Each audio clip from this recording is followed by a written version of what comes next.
এখানকার মানুষের আন্তরিকতা, মহাব্বত, বিভিন্ন জাতিগোষ্ঠী আছে, এখানে রাখাইন আছে, হিন্দু আছে, খ্রিস্টান আছে, মুসলমান আছে, তাদের মধ্যে আবার পারস্পরিক সম্প্রীতি আছে, সৌহার্দ্য আছে, পাশাপাশি মসজিদ আর মন্দির আছে। এটা একটা শুভ লক্ষণ এবং এই শিক্ষাটা বাংলাদেশের অন্যান্য অঞ্চলের মানুষদেরকেও অনুসরণ করা দরকার। বিভিন্ন জাতিগোষ্ঠী নিয়ে শান্তিতে বসবাস করার যে ঐতিহ্য কুয়াকাটায় আছে, এটা অন্য জায়গায়ও ছড়িয়ে দেওয়া দরকার বলে মনে করি। কুয়াকাটা অর্থাৎ এই যে দক্ষিণ অঞ্চলটা একেবারে অবহেলিত, রাষ্ট্র সংস্কারের ক্ষেত্রে এদেরকে কেমন ভাবে দেখছেন আপনি? মানে এটাকে কিভাবে উন্নয়ন করা যায়? এটা তো আমার মন্ত্রণালয়ের অধীনে নয়, আর আমরা তো অন্তর্বর্তীকালীন সরকার, আমাদের হাতে সময় কম। তারপরেও পর্যটন মন্ত্রী যিনি ছিলেন আমাদের হাসান আরিফ সাহেব, তিনি তো তাৎক্ষণিকভাবে ইন্তেকাল করলেন।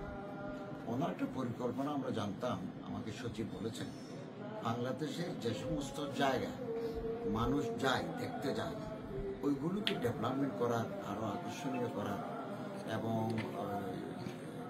টুরিস্টদেরকে, পর্যটকদেরকে নিরাপত্তা প্রদানের জন্য উনি একটা প্রকল্প হাতে নিয়েছিলেন এবং ৬০০ জায়গা দেখতে যাবেন এরকম একটা পরিকল্পনা ছিল। কিন্তু আকস্মিকভাবে তিনি ইন্তেকাল করলেও পরবর্তী সময়ে যে উপদেষ্টারা আসবেন, আমি মনে করি উনিও এরকম পর্যটন শিল্প যেখান থেকে বিকাশ ঘটবে, যেসব জায়গা থেকে, এগুলোর প্রতি খাস নজর দিবেন। রাস্তাঘাট, অবকাঠামো, হোটেল, সবচেয়ে বড় কথা হচ্ছে নিরাপত্তা, এটা বিধান করবেন। আমি তো কুয়াকাটা তো নাম করা জায়গা, কক্সবাজারের পরে মানুষের নাম ধরে কুয়াকাটা, সেন্ট মার্টিন, আমাদের তো আর বেশি কিছু জায়গা নেই। সমুদ্র কেন্দ্রিক আছে কুয়াকাটা আর কক্সবাজার, সেন্ট মার্টিন, আর বাকিগুলো তো বেশি উল্লেখযোগ্য নয়। তো এগুলোকে যদি থাইল্যান্ডের মতো, ইন্দোনেশিয়ার মতো, মালয়েশিয়ার মতো বা সৌদি আরবের দাম্মামের মতো কাজে লাগা যায়, এটা আমাদের বৈদেশিক মুদ্রা অর্জনে যথেষ্ট সহায়ক হবে। আমি থাইল্যান্ডের পাতায়া গেছি, এটা 10 কিলোমিটার মতো, 10 কিলোমিটার, কক্সবাজার 100 কিলোমিটার, 18 কিলোমিটার, সোজা কথা না, 18 কিলোমিটার।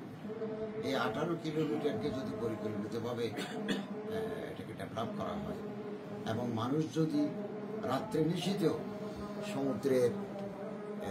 সমুদ্রের কিনারে গিয়ে একটা ঠান্ডা বাতাস খাওয়ার সুযোগ পায়, নিরাপত্তা বিঘ্নিত না হয়, তাহলে আপনি দেখবেন যে অস্ট্রেলিয়া থেকে মানুষ এখানে কুয়াকাটা চলে আসে।